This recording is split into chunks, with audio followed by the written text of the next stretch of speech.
I always got along well with one of my cousins, Cole, who is the same age as me. The two of us were inseparable, always getting along and often found together both at school and outside of school when we were 12 years old and in 6th grade. I was hanging out with Cole on a Friday afternoon around the end of May, and we were excited for the weekend. We ended up at his house because he didn't live too far from me. At some point, my mom called to inform us that our grandfather was in the hospital, though his condition wasn't expected to be life-threatening. He was staying overnight for observation, and both my parents and Cole's parents planned to stay with him and our grandmother at the hospital. I was told I could stay at Cole's house that night with his 15-year-old brother Hunter, who was responsible while our parents were out. This was fine with us. I got along well with Hunter, and he was never the bossy older brother type. Some of my other friends said they had to put up with siblings ordering them around, but we ordered pizza and enjoyed playing with his younger siblings, who were around 9 or so. There was a knock on the front door, and Cole went to answer it. I was somewhat curious about who it might be at that time of night, so I peeked from behind the door. They were two older people. They said they were from the city and were investigating reports of poor water pressure in the neighborhood. They asked Cole if his parents were home, and when Cole said they weren't, that's when we were told to tell strangers if our parents weren't home. The people then started asking a lot of questions about the water pressure inside the house, and if they could come in to check. Hunter came over at that moment and politely told them that the water pressure was fine, and that they might want to move on to check other houses in the neighborhood. They seemed reluctant to leave, but eventually they turned away and left, after Hunter started closing the door. After they left, we looked at each other and shrugged, but none of us really thought too much about it afterward, and we went back to doing what we were doing. Eventually, we decided to go to bed. Cole and Hunter shared a room, and we all agreed that I would sleep there with them, rather than crashing on the couch or something, so we could chat as we fell asleep. Hunter grabbed a sleeping bag from their camping gear for me, and when we got back to the bedroom, we all wore our underwear and cut-off pajamas. Then they got into their beds, and I crawled into the sleeping bag. After chatting for a bit about random things, we all eventually fell asleep. The next morning, I woke up because I had to pee, so I quietly got out of my sleeping bag and went and did my business in the bathroom. On my way back to the bedroom, I heard something in the living room, which was at the other end of the house from the bedroom, specifically the bathroom I had used. I didn't pay much attention at the time, assuming it was probably Cole or Hunter, until I got back to the bedroom and realized they were both still there, trying not to panic. I woke them up and told them I thought there was someone in the house. They silently followed me, and as we entered the family room, we saw the two people from the night before there, and it was pretty clear they were robbing the place. One of them started moving towards us as he pulled out a menacing-looking knife. The three of us immediately ran to the front door somehow and managed to get it unlocked and open just in time, and we fled outside. Luckily, a police car was passing by at that moment, so we quickly flagged it down and told the officer about the two people in the house.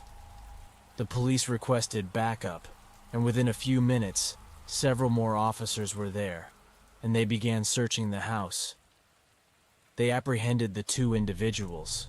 The police determined that the two had definitely entered through the window in the laundry room, which had a faulty latch, and they might have targeted this house specifically because they knew we, the kids, were alone. They might have thought that if we found them, we'd be easier to deal with than adults, which would add insult to injury. While we were waiting outside while the police searched the house, some neighbors came out to see what was happening, including some kids who went to the same school as me, including some who were in the 6th grade with us. It was at that moment that the three of us realized we had never had the chance to dress for our worst stereotype nightmare, having to stand outside in front of everyone wearing just our underwear for what felt like forever, before being allowed back in. When we returned to school on Monday, Cole and I had to endure more than just laughter and being the butt of every joke for the next few weeks until school ended for the summer.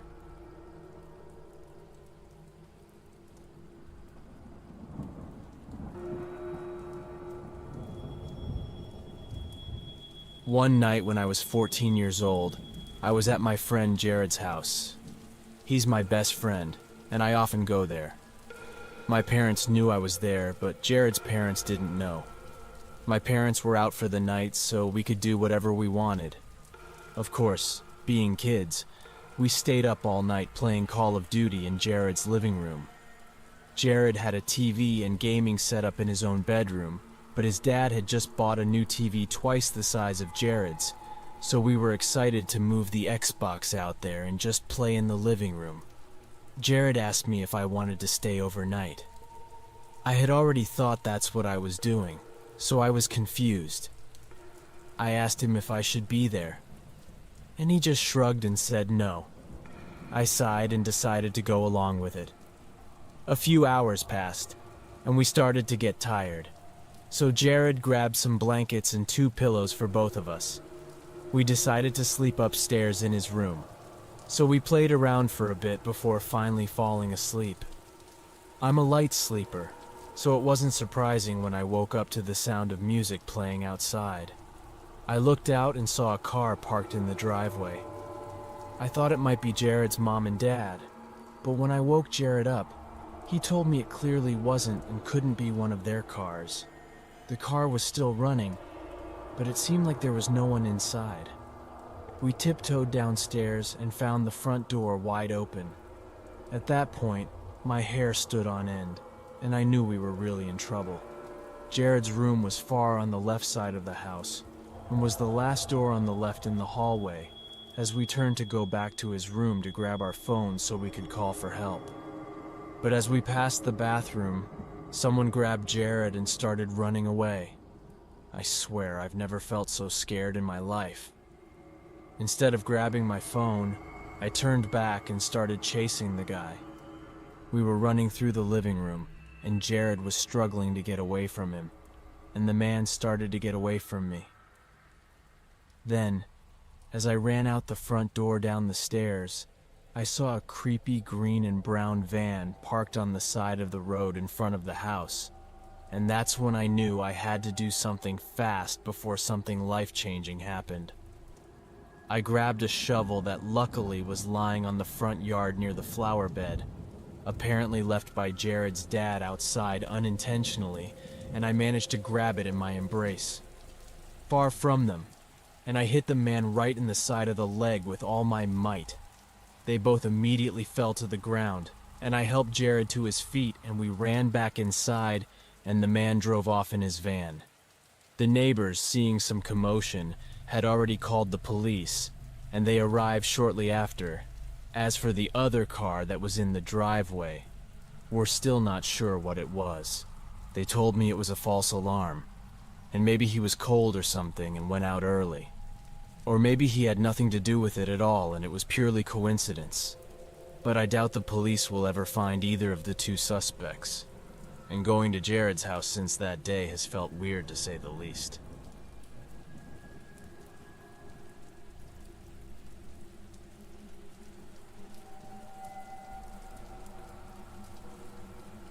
My name is Jonathan, and I'm 21 years old, and all of this happened when I was 16. What happened to my friend and me still haunts me and makes me afraid to talk about it even to this day. I was sleeping over at a friend's house one night. It was a Wednesday, and school was canceled early for the next day. I lived in Colorado when we were hit by a pretty crazy snowstorm in the winter, and this was one of those nights when the roads were so bad that school called for a snow day, so I was really glad to be staying at my friend Tyler's house. And we were just as happy as any 16-year-olds would be about not having school. Luckily, he lived in the same neighborhood as me, so all I had to do was pack my overnight bag and walk over there. It was only about a 5-minute walk, so it wasn't really a big deal. Of course, our parents had to work the next morning, so we would have the house to ourselves all day. The next day, we stayed up all night playing video games and goofing around, talking about the most random things you can imagine that teenage boys would talk about. Nothing weird happened that night. It was a normal night, but the next day is when things went sideways. I'd say it was around 11 o'clock in the morning.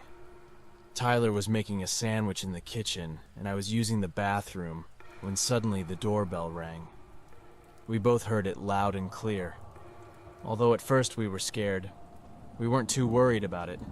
We lived in a relatively safe area, and bad things like home invasions and stuff like that almost never happened here. Tyler even made a joke about it possibly being Jehovah's Witnesses or something. I ran out of the bathroom and Tyler and I walked to the front door, and I told him if there's anyone out there, please help me. I'm in serious trouble right now. Our neighborhood is very quiet, and it's highly unlikely for someone to knock on our door. It's not something that happens often. Tyler looked out to try and see who it was, and it definitely wasn't Jehovah's Witnesses. With a guy wearing shorts and a t-shirt, he had short black hair and was probably about 5'10". "What's going on? Who are you?" I asked Tyler, not hitting my shoulder. He was clearly annoyed with me for letting ourselves be known. Music.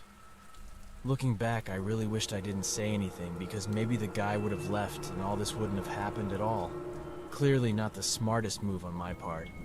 I admit the guy outside then started banging on the door and pleading for us to let him in. We knew something was wrong, so obviously we didn't let him in. We ran downstairs and hid in the secret spot in the basement that Tyler showed me. He called his mom to let her know, and his mom said she was on her way home. Luckily, Macy Tyler's mom only worked about 5 minutes from home, so she would be there soon after Tyler hung up the phone. Even though we heard footsteps coming up, we knew it couldn't be his mom. "Buddy, what are we gonna do?" Tyler said. I told him that we just have to stay calm and wait it out, buddy. "Are you kidding me? What?" Tyler said. "All right, what do you suggest?" We did. Then I asked anything but sitting here, we have to run. He said, "I don't know how good of an idea that is, but I'm not going to sit here and hide alone." So I followed. We opened the door so slowly and walked through the basement towards the window we would try. I didn't understand how it works, but I knew it was the best option in reality. I raised both of my hands so I could give him a boost, and Tyler managed to open the window. He struggled for a minute, but eventually he could get outside. What about me? I thought in my heart. It's true when Tyler told me to grab the wooden coffee table in front of me and use it as a jumping stool to lift me up. Then he would pull me out. I jumped, and Tyler grabbed my arm and pulled with all his might. And somehow, I managed to get through the window and out as well. I had to catch my breath because I was panicking so hard that we didn't even realize the man was standing right behind us. He looked at us with the most unsettling stare you could imagine. He was a very strange person. Both of us ran towards the front of the house, and ironically, Tyler's mom was pulling into the driveway just as we reached the end of the driveway. The man followed us, but quickly ran the other way when he saw that we were with an adult Tyler's mom. He called the police, and we found out that the man was a fugitive who had just escaped from jail less than 24 hours before. The police showed us a photo of the man, and Tyler and I both confirmed to the officers that it was the same person if they catch him later that night, and now he's in jail, and maybe a long-term convicted sex offender, and likes to attack young boys, and specifically boys our age. He definitely had been stalking us and knew we were alone. It makes me sick how messed up some people are.